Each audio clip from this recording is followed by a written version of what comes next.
வைஷ்ணவி சர்வாவுக்கு அவர்கள் மீட் பண்ண போகும் இடத்தின் முகவரியையும் நேரத்தையும் அனுப்பியிருந்தாள். அதை பார்த்த சர்வா ஏதோ ஒன்று தவறாக இருப்பதை புரிந்து கொண்டான். வைஷ்ணவிக்கு ஒரு வேலை மட்டும் தேவைப்பட்டிருந்தால் அதை அவள் போனிலேயே கேட்டிருக்கலாம். ஆனால் அவள் போனில் அதிகமாக எதுவும் பேசவில்லை. அவளின் நோக்கம் சர்வாவை நேரில் மீட் பண்ண வேண்டும் என்பதில் மட்டுமே இருந்தது. சர்வா அவள் அனுப்பிய நேரத்தையும் முகவரியையும் பார்த்து சிந்தனையில் மூழ்கியிருந்தபோது இந்து அவனை பார்த்து, ஏதாவது பிரச்சனையா சார் என்று கேட்டாள். இந்துவின் கேள்வி சர்வாவை அவனது எண்ணங்களிலிருந்து வெளியே கொண்டு வந்தது.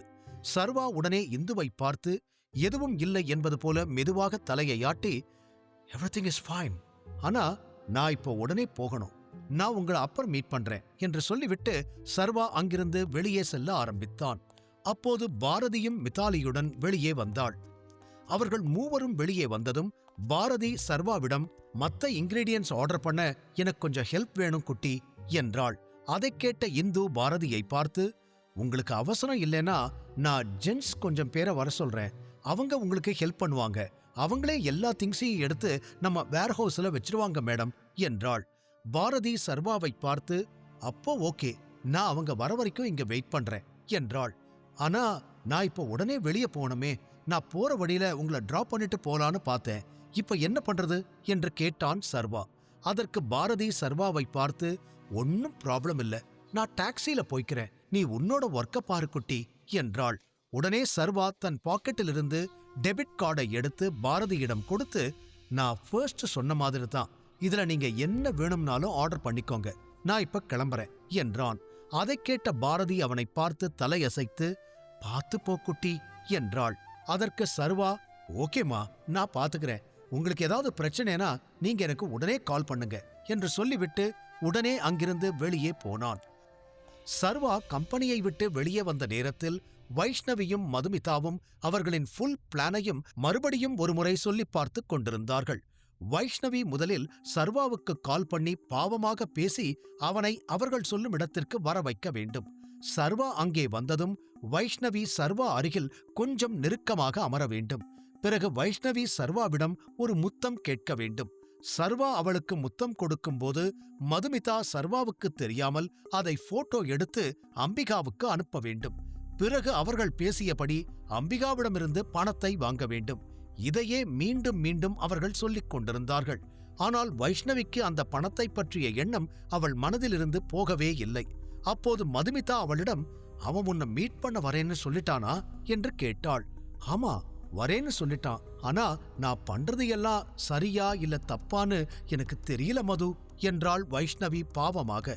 மதுமிதா சிரித்துக்கொண்டே, ஓஎம்ஜி வைஷ்ணவி, மறுபடியும் நீ ஃபர்ஸ்ட்ல இருந்து ஆரம்பிக்காத, நீ பண்றது ஒன்னும் தப்பில்ல, இங்க பாரு, அந்த சர்வா உன்னை இனிமே லவ் பண்ணவே மாட்டான், அதனால அவனை யூஸ் பண்ணி நீ அந்த அம்பிகா கிட்ட இருந்து பணம் வாங்கி ஒரு பிசினஸ் ஸ்டார்ட் பண்ணிக்கோ, அதுக்குள்ள கண்டிப்பா உனக்குன்னு ஒரு பையன் வருவான், நீ உன்னை பத்தி என்ன நினைச்சுக்கிட்டு இருக்க, நீ ரொம்ப அழகா வேற இருக்க, நீ போய் மவுண்ட் ரோட்ல நின்னா அந்த ரோடே டிராபிக் ஜாம் ஆயிரும் என்றாள்.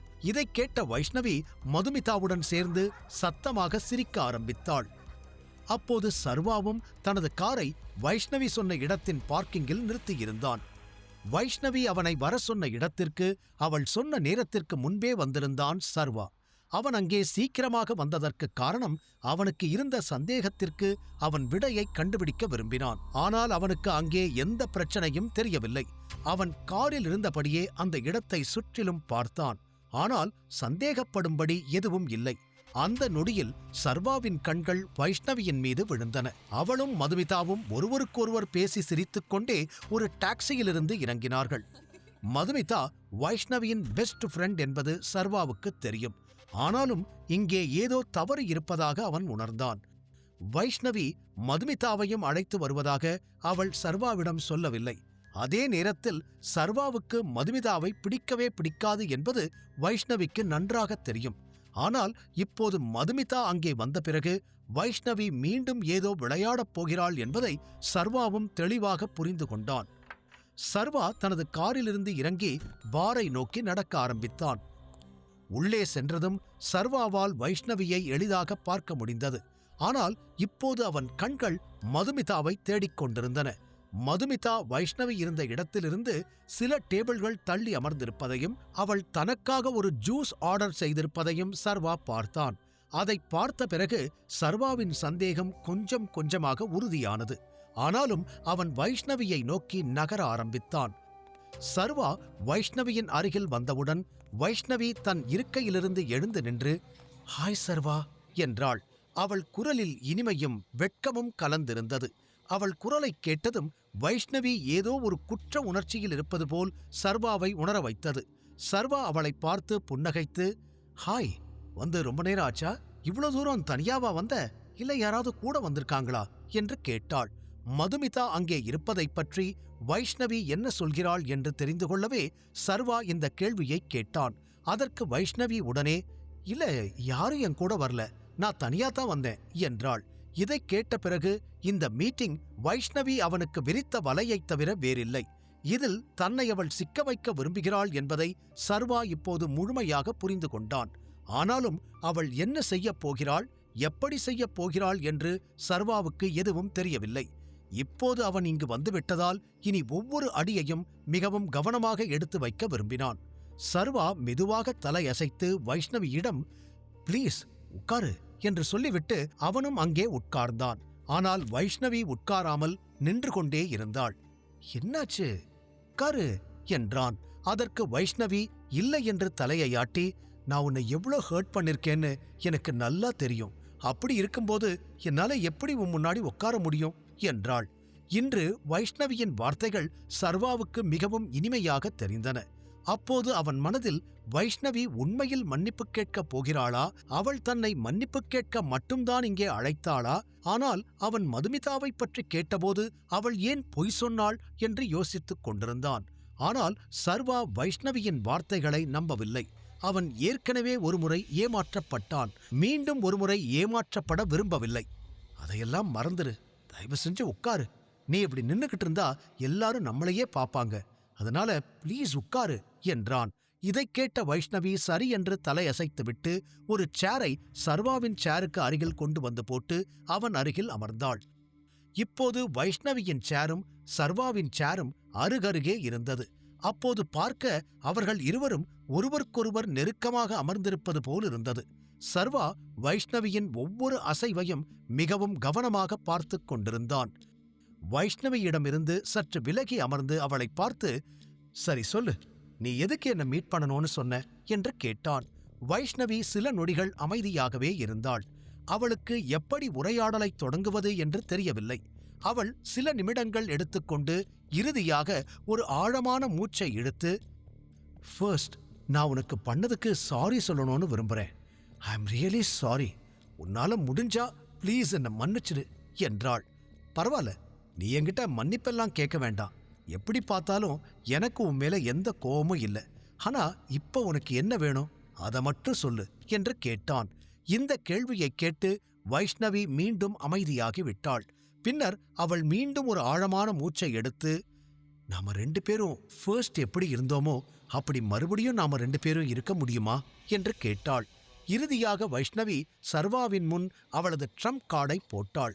இதைக் கேட்டதும் சர்வா மெதுவாகச் சிரித்துவிட்டு, "அதுக்கு வாய்ப்பே இல்லை வைஷ்ணவி. எனக்கு இப்போ கல்யாணம் ஆயிருச்சு. அது உனக்கே தெரியும் இல்லையா?" என்று கேட்டான்.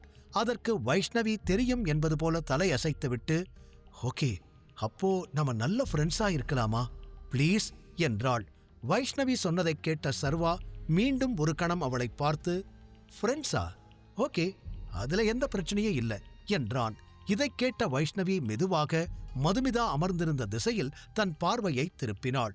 அந்த சமயத்தில் வைஷ்ணவி மிகவும் அமைதியின்றி இருந்தாள். அந்த அமைதியின்மையில் அவள் சர்வாவிடம், "நான் உன்னை ஒரு கிஸ் பண்ணலாமா?" என்று கேட்டாள். இதைக் கேட்ட சர்வா சிரித்துக்கொண்டே, "வைஷ்ணவி, உனக்கு என்ன வேணும்னு எக்ஸாக்டா சொல்லு. நீ கேட்கறத என்னால உனக்கு கொடுக்க முடியுமான்னு எனக்கு சரியா தெரியல. ஆனா என்னால முடிஞ்ச வரைக்கும் நான் ட்ரை பண்றேன். ஆனா இந்த கிஸ் எல்லாம் வாய்ப்பே கிடையாது. அது நடக்கவே நடக்காது. நீ என்ன கிஸ் பண்ணேன்னு வேதிகாவுக்கு தெரிஞ்சா அவ என்ன பண்ணுவான்னு உனக்கு தெரியுமா? உனக்கு கிஸ் தவிர வேற எதை வேணும்னாலும் என்கிட்ட கேளு" என்றான். இதைக் கேட்டதும் வைஷ்ணவி பதட்டமடைய ஆரம்பித்தாள். அவள் மேலும் மேலும் அமைதியின்றி இருந்தாள். அவள் இதயம் வேகமாக துடிக்க ஆரம்பித்தது. அடுத்து என்ன செய்வது என்று யோசிக்க ஆரம்பித்தாள். சர்வாவிடம் உண்மையைச் சொல்லலாமா வேண்டாமா என்று கூட யோசித்தாள். மறுநாள் வைஷ்ணவி மற்றும் சர்வா ஒன்றாக இருக்கும் புகைப்படம் அம்பிகாவின் கைக்கு வந்து சேர்ந்தது. அம்பிகா அவள் ரூமின் வாசலில் நின்று டைனிங் ஹாலையே பார்த்துக் கொண்டிருந்தாள். அவள் டைனிங் ரூமை நோக்கிச் செல்ல விரும்பினாள். ஆனால் அவளால் முடியவில்லை. வைஷ்ணவி மற்றும் சர்வாவின் புகைப்படங்களை பார்க்க அவள் ஆவலுடன் காத்திருந்தாள். அவள் வைஷ்ணவியிடம் சாஃப்ட் மற்றும் ஹாட் காப்பிகளை கேட்டிருந்தாள். அவளிடம் ஹாட் காப்பி இருந்தது. ஆனால் அவள் சாஃப்ட் காப்பியை டவுன்லோட் செய்ய காத்திருந்தாள்.